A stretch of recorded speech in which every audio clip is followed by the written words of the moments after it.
Bom, estamos aqui abrindo o terceiro dia de palestras aqui do Congresso Internacional de Ozonoterapia, promovido pela BOIS, mais um evento de sucesso, mais um evento de apaixonados, de defensores da ozonoterapia. E estou aqui agora com outro apaixonado de longas datas, o Francisco Campos, que é um cirurgião dentista, super conhecido na área, super respeitado e que vai ainda nos dar a honra da palestra, mas já viu o clima aqui como é que está, né? Diversas palestras de diversos temas, diversos profissionais. A gente está tentando todos os anos trazer pessoas diferentes para palestrar, temas diferentes, porque eu acho que a ozonoterapia, ela quanto mais integrativa ela for olhada, melhor o resultado dela. Então, o que é olhar porque você olhar um paciente para fazer ozônio, sem olhar para o intestino, sem olhar a inflamação daquele paciente, uma déficit de alguma vitamina, de algum mineral,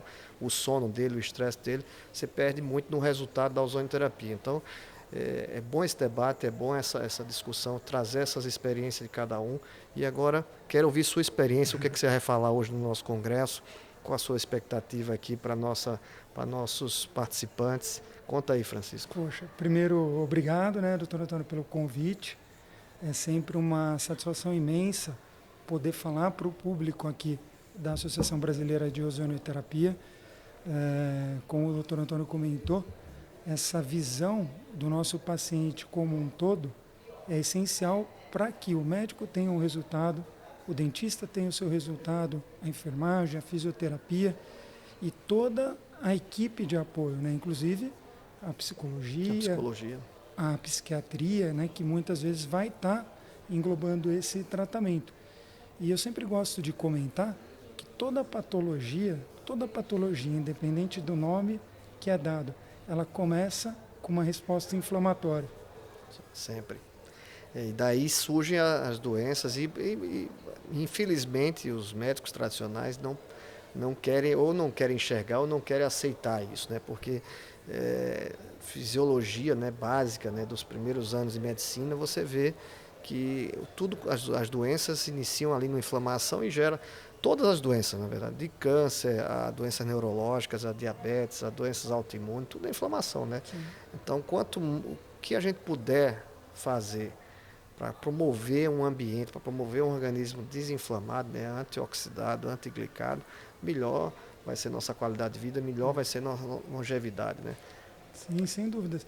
Essa questão da inflamação, na minha área, em especial na odontologia, ela é rotineira. Porque eu atendo pacientes que têm problemas desde a questão periodontal, e você começou falando da questão intestinal.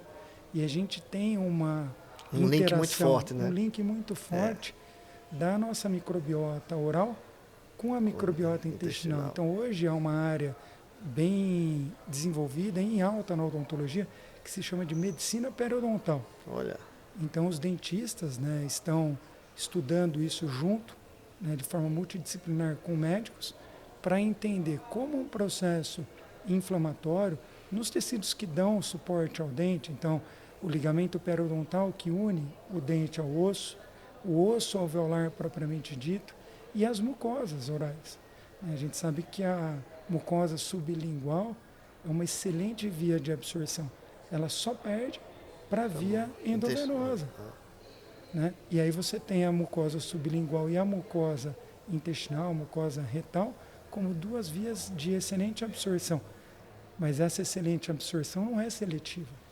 Então, se eu tenho um processo inflamatório ali, ele tem o potencial de trabalhar em vários sistemas de forma simultânea. Você falando aqui, ontem eu fiz um podcast com o Murilo Pereira, um nutricionista. Sim. Foi maravilhoso a palestra dele. E eu já estou aqui pensando em sugerir para ele, para o próximo congresso, um tema que linkasse o intestino, a parte periodontal. E poderia vocês dois fazerem uma palestra junto, porque o Murilo é fantástico, é um showman, e eu acho que vai ser muito bacana. Eu mesmo vejo um link, por exemplo, tudo que a gente... de manhã cedo eu tenho um hábito de tomar 30, 300, 400 ml de água logo que eu acordo, E aí aquele mau hálito seu, não, são bactérias que estão ali, que você tem que jogar para dentro, Então, você que é da área, pode até falar se isso tá certo o que eu faço, né? Mas eu tomo a água cedo e diz que é bom para o intestino fazer aquilo antes de escovar os dentes. Sem né? dúvida, sem dúvida. Fazer isso, né? Que a gente Mostra o link, pensa, né? Mostra, exatamente. Porque a gente está pensando assim, é um paciente saudável, você é um paciente que está saudável. É diferente de um paciente que tem um processo inflamatório que gerou, eventualmente, uma infecção secundária, fazer esse procedimento. Porque ele está em desequilíbrio. Sim, sim. Então, essa alteração da microbiota, essa alteração do próprio pH dos líquidos intersticiais, tem o potencial de alterar toda a parte de absorção intracelular. Hoje se fala muito da questão do terreno biológico. Que é o que você falou bem. É a fisiologia do primeiro ano da faculdade. É a matriz extracelular. Aí o nome que cada um dá, eu brinco, que cada tribo dá, na verdade é o menos importante. A gente precisa realmente voltar os olhos para aquele primeiro ano da faculdade, Sim. quando nós temos 18, 19 anos, às vezes menos, e a gente não tem maturidade. A palavra é essa. Para entender que é um período é o período mais importante do curso. Exatamente. Né? Eu, na época, eu gostava muito de fisiologia, de entender como as coisas funcionavam normalmente. Né? E os meus colegas de faculdade, na época, achavam ruim aquilo. Pô, que matéria chata. Como é que a gente quer saber por que o fígado funciona bem, como funciona? Eles estavam preocupados em aprender patologia, né? Já queriam entrar, como é que trata dermatite, como é que trata pneumonia, como é que trata diabetes. Espera aí, você não sabe nem como é que o corpo funciona. Então eu fui daqueles que priorizei muito a fisiologia, a embriologia, a histologia, entender tudo isso. E o que me fez hoje ser um médico que entendesse como a doença, quando meus pacientes chegam para mim, para entender por que aquela doença está acontecendo naquele paciente, né? Por que ele está inflamado daquele jeito, por que ele está tendo aquela reação, por que ele está evoluindo para uma doença degenerativa dessa forma, por que está envelhecendo dessa forma. Então, isso é importante, essa parte. Entender, né? Eu sempre comento nas minhas palestras e aulas que para você conhecer o patológico, você tem a obrigação de conhecer o que é o fisiológico. Fisiológico, lógico. Que é obrigação. O que você falou. Para daí entender que alguma anomalia, uma anatomia macroscópica, microscópica, pode ou tem o potencial de gerar uma alteração mais importante. Então, lá na frente, a gente estava comentando aqui em off, né, dessa questão do olhar da geriatria preventiva. Sim. Em pacientes já a partir dos 40 anos. Isso é fundamental, porque você pode evitar que lá na frente esse teu paciente, né, que está passando da idade adulta e começando a tatear a geriatria, não desenvolva uma hipertensão, uma artrite, uma artrose, uma diabetes, que são patologias sem, né, que a gente conheça uma cura específica.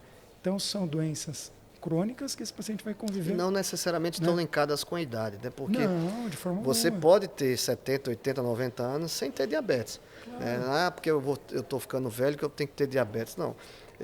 Das doenças do envelhecimento, né, doenças degenerativas ligadas, por exemplo, à neurologia, Parkinson, Alzheimer, alguns tipos de câncer, como câncer de próstata, tudo bem você dizer, não, uma hora vai acontecer alguma coisa com você, mas diabetes vai acontecer se você não fizer, se você fizer por onde, né? Pois é. E hoje existem muitas pesquisas, Antônio, eu vou falar um pouquinho sobre isso hoje, né? A questão das evidências clínicas versus as evidências científicas, que na minha opinião, principalmente agora com a pandemia, isso acabou entrando em foco, né, como uma briga, que se eu não tenho uma evidência científica super alta, eu não posso fazer clinicamente. Mas do meu ponto de vista, a gente precisa ter um equilíbrio, como tudo. Você precisa ter a base da pirâmide de evidências, que justamente são opinião do especialista, relatos de casos, que vão formar a base clínica para ir fortalecendo e sendo construída essa pirâmide. Então é um processo que vai levar anos para se construir em qualquer área que tem uma novidade ou que não se tem ainda, como é a ozonioterapia, um envolvimento grande da Big Pharma. A Big Pharma agora está olhando para a ozonioterapia. Eu já estou na ozonioterapia há algum tempo, desde a minha graduação, né, participei do segundo congresso da BOS em 2006, se não me engano, e desde então sou um habitué, faço questão sempre de estar presente. Por quê? Porque mudou a minha abordagem clínica, né? E desde então a gente está tentando, a passos de formiga, construir evidências dentro da odontologia, agora com algumas pesquisas na medicina, para que a ozonioterapia tenha essa união da evidência clínica que a gente já tem. A gente sabe situações, como eu vou trabalhar, como eu vou adequar protocolos para ter resultado clínico. Mas isso é um elo. E quando a gente não tem esses dois elos andando de mãos dadas, é muito difícil. E após o processo de regulamentação, né, a gente começou a trabalhar junto com os colegas, Dr. Carlos Nogales, Dr. Sérgio Brusadelli, Dr. Carlos Coutinho, no processo de regulamentação frente ao Conselho Federal de Odontologia. E em 2014 nós apresentamos em uma Assembleia Geral, que é a Assembleia Nacional das Especialidades Odontológicas, e tivemos uma aprovação em votação na Assembleia de 78%. Então foi uma Assembleia, um ato político, né, em meio a profissionais, na verdade era um público formado por representantes de faculdades, então reitores, representantes de reitores, donos de instituições particulares, representantes de todas as delegacias, todos os conselhos regionais de odontologia e coordenadores de cursos de especialização. Esse era o público que a gente tinha a missão lá de apresentar a ozonioterapia. Então, dentro dessa assembleia, com toda certeza, mais de 95%, 98% dos profissionais nunca haviam ouvido sequer nada sobre ozonioterapia. Que incrível, né? E em 2015 fomos agraciados, né? Na época, o professor Carlos Nogales, ele era o coordenador do departamento de odontologia, então ele foi representando a ABOS, né? Eu fui representando a instituição que eu leciono, os meus cursos, né? A Faculdade São Leopoldo Mandic, né? E a gente teve em 2015 a sanção e a publicação em diário oficial. Então, eu não gosto muito nas minhas aulas de ressaltar a questão curricular, tal, mas isso é uma coisa que eu sempre faço questão de colocar, porque a gente foi um marco, né? Foi uma coisa abrir, né, virar caminho. A página, né? Porque ficava a página aqui, a gente não a margem não era proibido, né? Não tinha nenhum posicionamento, até porque as pessoas não conheciam, tampouco era regulamentado. Então nós trabalhávamos e ainda trabalhamos com equipamentos que foram pensados para aplicação médica, mas na odontologia adaptando protocolos para obter resultados e sempre com esse olhar, né, do nosso paciente como um todo. Pouco adianta eu fazer um belo tratamento periodontal se esse meu paciente está arrebentado sistemicamente. Mas vou aproveitar que estou diante de um cara com bastante experiência aí na parte de trabalhos clínicos e científicos. Me diz uma coisa, eu me preocupo, eu como presidente, né, no momento da ABOS, eu me preocupo muito com a quantidade de divulgações em redes sociais, de protocolos, cada um que se diz que criou um protocolo, que é pioneiro naquele negócio. Eu acho que assim, é impressionante que eu aprendi, eu não sei será que mudou tanto assim, mas eu aprendi que quando você faz um trabalho desse, quando você estuda, quando você tem um caso, né, eu morei na Europa, fiz vários trabalhos quando eu morei na Europa, lá na geriatria, trouxe para o Brasil e antes, o primeiro lugar que eu queria divulgar aqueles meus trabalhos era nas revistas indexadas, era nas revistas médicas, era nos congressos de referência. Hoje não, o cara não está nem aí para isso e ele quer botar no Instagram ou no Facebook dizer que ele criou um negócio que foi um maior sucesso, que faz daquele jeito, tal, que na clínica dele é um sucesso. Poxa, não, e eu tenho, né, um tempo já de medicina e aí tem gente que tem 5 anos de medicina, 4 anos e diz assim, não, ou de odontologia, ou de qualquer outra área, e diz assim, já atendi 8 mil pessoas, 10 mil pessoas, e nossa senhora, esse cara, o SUS, onde é que o SUS não achou esse cara? Onde é que o Ministério da Saúde não achou esse cara? Porque ele tem capacidade de atender tantas pessoas em 5 anos. Como é que pode isso? como é que é? Ele dorme, acorda, atendendo as pessoas. Exato. Então, eu fico preocupado, e aí é uma das nossas lutas aí para tentar regulamentar logo a ozonoterapia no Brasil, porque nós hoje da ABOS não temos poder de fiscalização. Mas isso eu estou jogando nas costas dos políticos, dos parlamentares que estão julgando a ozônio, que eu disse, olha, quanto mais tempo levarmos para aprovar, mais cresce O uso off-label. o uso off-label, o uso sem critérios, o uso indiscriminado, o uso sem base científica, sem realmente, se você quer fazer um trabalho clínico, como é que você faz um trabalho clínico? Porque você tem que pensar o seguinte, trabalho clínico, por favor me corrija se eu estiver errado, mas o trabalho clínico você tem que... Quem são os pacientes que vão estar ali? São seus?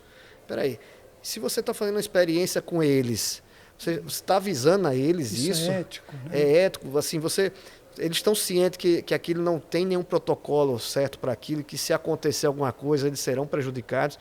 Espera aí depois a pessoa joga lá na rede social e diz, olha, eu tenho tantos casos disso na minha clínica. Espera aí, essas pessoas sabem?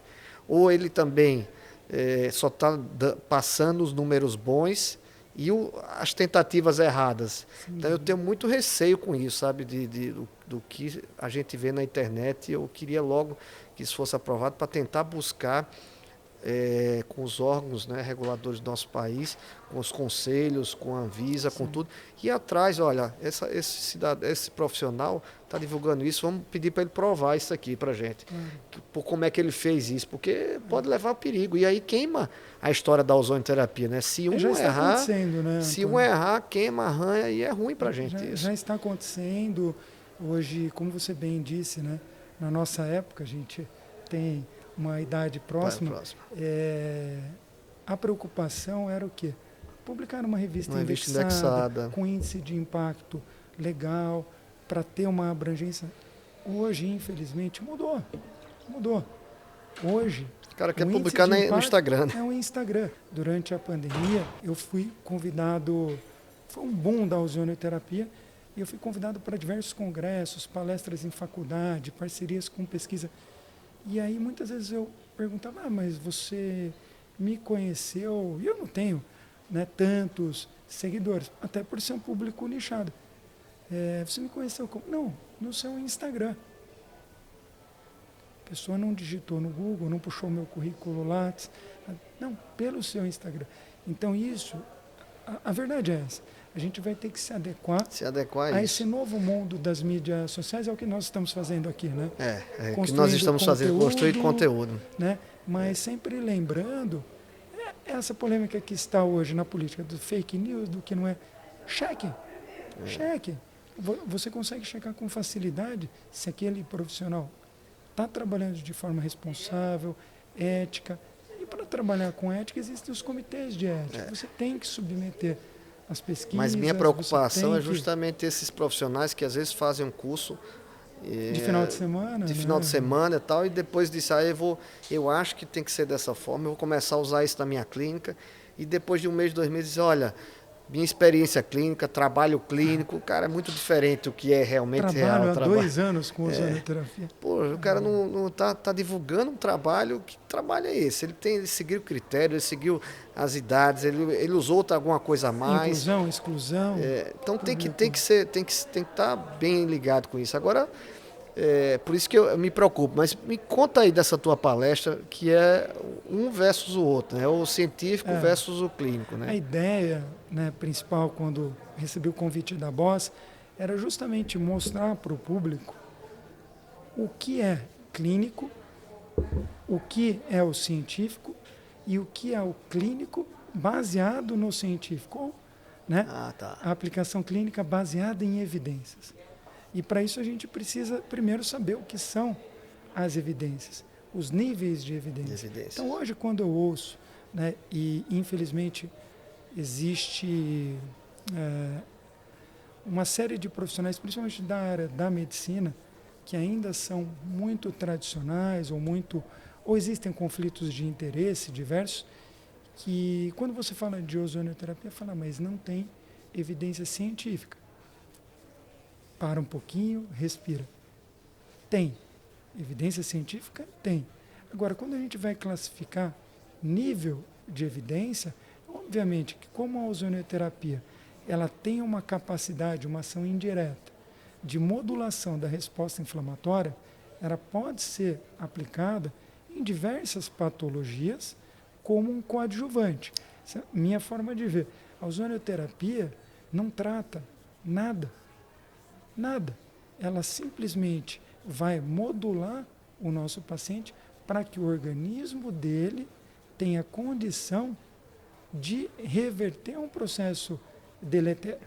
Então, quando alguém fala ozonioterapia cura, não tem evidência, eu falo, a pessoa não sabe o que está falando. Então, hoje eu já não, eu procuro não entrar em atrito, porque evidência existe.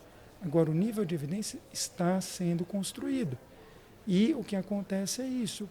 Pessoas que se deslumbram com a técnica. Eu passei por isso, Antônio. Eu estava na graduação, vendo as aplicações clínicas médicas.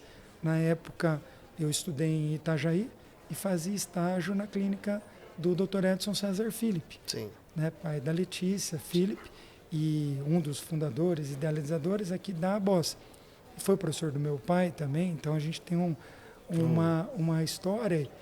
E eu vi os pacientes entrando, Antônio, mal, sem conseguir dobrar joelho, coluna, e saindo super bem. Eu falava, me empolguei, né, e queria empurrar, literalmente, goela abaixo, em todos os meus colegas de turma, professores, e não é assim.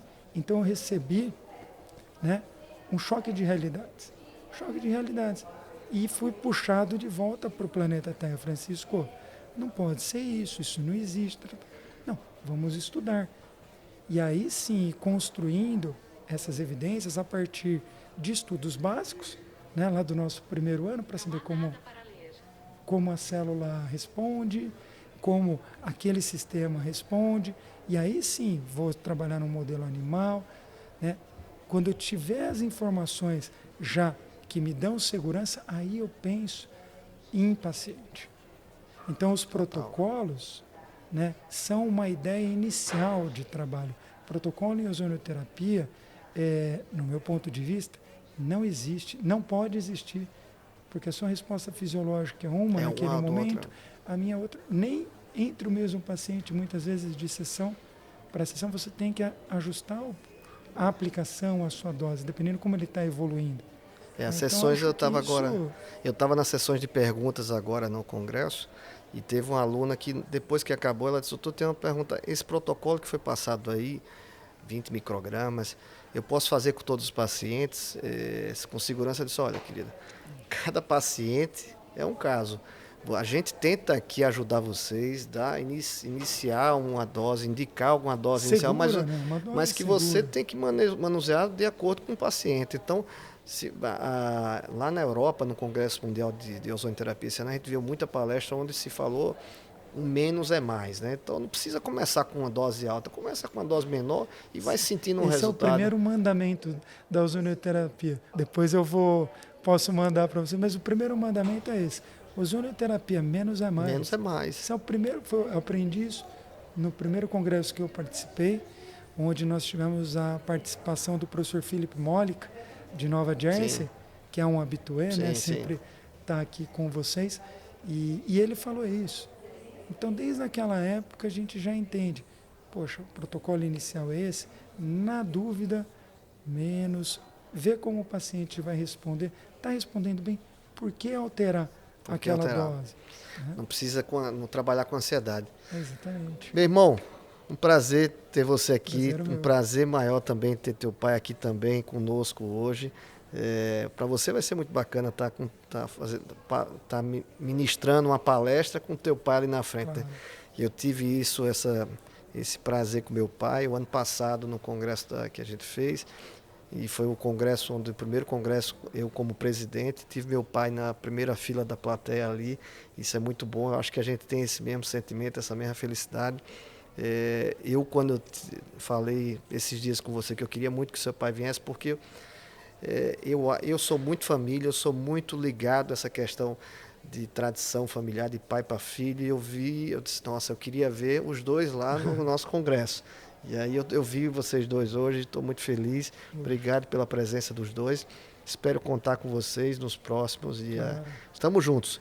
Estamos juntos. Eu falei ontem, no primeiro dia de palestra, que se juntos estivermos, mais forte seremos, né? Então, quanto mais a comunidade de ozônio estiver juntas, melhor vai ser o resultado, melhor vai ser a segurança para os profissionais e para os nossos pacientes. Sem dúvidas. Eu que agradeço o convite, Antônio. Sem sombra de dúvidas, é um prazer ter, né, o meu pai e a minha família presente nesse evento. A gente sempre brinca que a fruta nunca cai longe do pé. Então, se você tem uma laranjeira, embaixo dela só pode cair laranja, não vai cair abacate, né? Então, a gente trabalha dentro desse conceito e a ideia é sempre essa: unir forças, né, nas diversas áreas para levar o que a gente tem de melhor para os nossos pacientes, para a nossa família. E sempre com seriedade e comprometimento. Obrigado, meu irmão, pela presença. Obrigado, até a próxima, viu? Obrigado.